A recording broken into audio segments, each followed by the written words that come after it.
კახეთში ახალი დაცული ტერიტორიები შეიქმნება, ამასთან დაკავშირებით სამუშაო შეხვედრა გაიმართა. გურჯაანის, თელავისა და საგარეჯოს მუნიციპალიტეტებში დაახლოებით 22,000 ჰექტარ ფართობზე კვლევითი სამუშაოები ჩატარდა. სპეციალურად შექმნილმა ჯგუფმა შეაფასა ბიომრავალფეროვნება, ლანდშაფტური თავისებურებები და სხვა მნიშვნელოვანი ბუნებრივი ფასეულობები. კვლევის შედეგებმა დაადასტურა, რომ საკვლევი ტერიტორიები სრულად აკმაყოფილებს რეგიონში ეროვნული პარკისა და დაცული ლანდშაფტისთვის აუცილებელ კრიტერიუმებს. დაცული ტერიტორიების სააგენტო განაგრძობს დაცული ტერიტორიების ქსელის გაფართოვებას. ამ მიმართულებით დღესდღეობით მიმდინარეობს 6 რეგიონში აქტიური მუშაობა.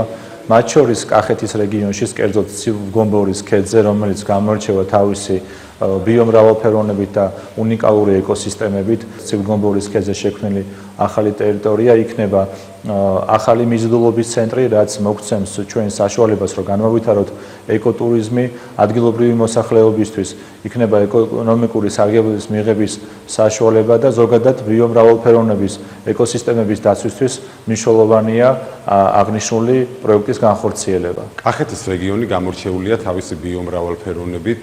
ჩვენს რეგიონში არის რამდენიმე დაცული ტერიტორია. გარემოსდაცვისა და სოფლის მეურნეობის სამინისტროს დაცული ტერიტორიების სააგენტოსთან თანამშრომლობით აქტიურად მიმდინარეობს მუშაობა. კახეთის რეგიონში შეიქმნას კიდევ დამატებით რამდენიმე დაცული ტერიტორია.